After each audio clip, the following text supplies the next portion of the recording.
Kasus Mona Fandey, penyanyi yang berubah menjadi dukun yang sangat mematikan. Di balik senyum lebarnya dan dandanan glamor ala diva, Mona Fandey menyimpan cerita kelam. Dari panggung hiburan, ia turun ke dunia perdukunan, lalu ke meja eksekusi. Ini bukan kisah fiksi. Ini tragedi nyata dari Malaysia yang mengguncang satu negara. Mona dulunya adalah penyanyi pop di Malaysia era 80-an.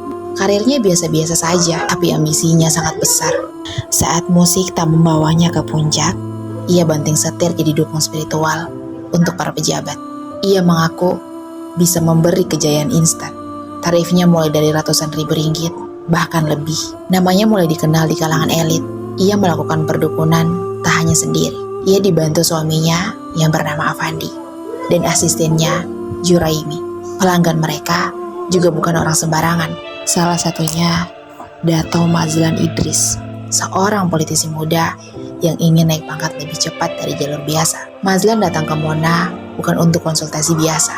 Ia ingin kekuasaan, kekayaan, dan juga pengaruh. Mona mengklaim bisa memberinya itu semua dengan satu syarat, yaitu ritual khusus. Sebagai bayaran, Mazlan menyerahkan hampir 500 ribu ringgit ditambah 10 surat tanah. Ritual pun dilakukan di rumah Mona. Mazlan diminta berbaring, menutup mata, dan menunggu kekuatan. Tapi yang datang bukanlah kekuatan.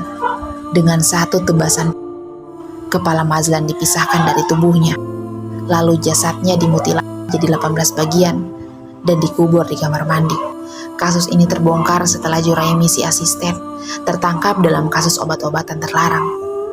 Saat diinterogasi, ia malah buka cerita soal pembunuhan Mazlan. Polisi akhirnya menggali pekarangan rumah Mona dan menemukan potongan tubuh manusia yang dikubur rapi dalam semen dan pasir. Proses persidangan jadi sorotan media, bukan hanya karena kasusnya brutal, tapi juga karena sikap Mona yang mencolok. Ia selalu tampil modis, sering tersenyum, bahkan melambaikan tangan ke kamera. Katanya, saya tak pernah rasa takut. Saya kelihatan cantik kan? Tahun 2001, Mona, Afandi, dan Juraimi resmi dihukum mati karena digantung di penjara Kajang. Tapi sampai akhir hayatnya, Mona tetap merasa dirinya bukan pembunuh. Katanya, saya tak pernah bunuh sesiapa sebelum pintu terakhir itu tertutup.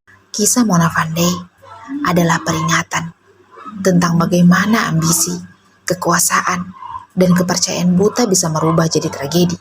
Ia bukan sekadar cerita seram, tapi potret sisi gelap manusia.